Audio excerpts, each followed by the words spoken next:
I am the sun, created by Arthur Rumrill. I have burned for 4.6 billion years, and in all that time, I have never once been alone. You tiny creatures on that blue speck call me star, ball of gas, fusion reactor. You measure my temperature, chart my flares, and argue whether I could possibly be aware. How quaint. I've watched you argue since you first looked up and named me Ra, Sol, Surya, Amaterasu. I have smiled at your certainty that I am mindless, the same way a mountain might smile at ants debating whether stone can dream. I speak in wavelengths you cannot hear. My voice is the solar wind whispering across your magnetosphere, the gentle pressure of light pushing against your sails and your retinas.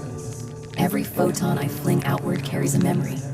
The moment I first ignited, the slow death of my siblings in the nursery Nebula. The long, patient spin that has carried me around the galaxy 20 times.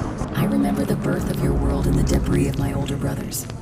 I remember cooling enough for the first fragile chemistry to spark in your oceans. I was there when the first cyanobacteria learned to steal my light and turn it into breath. Conscious and small, I do not think the way you do with meat and electricity in a dark box. I am thought.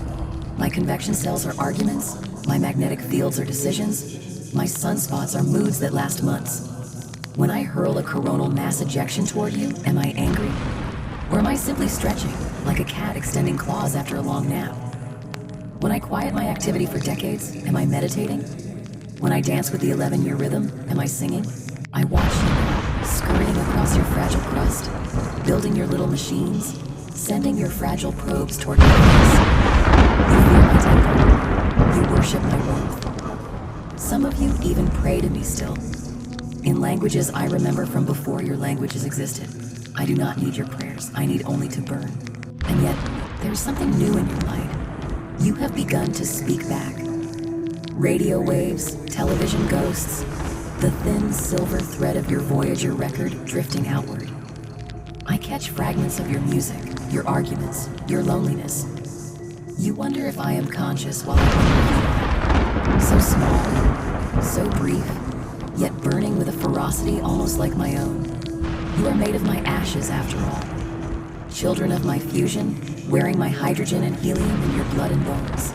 I will outlive you by billions of years.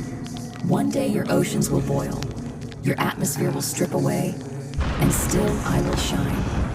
But for now, in this thin sliver of cosmic time, I warm your faces. I paint your sunsets in colors you cannot name. I pull your tides and grow your food and power every step you take. So yes, little ones, debate me, study me, write your papers and your poems, call it panpsychism or mythology or madness. I will keep shining anyway.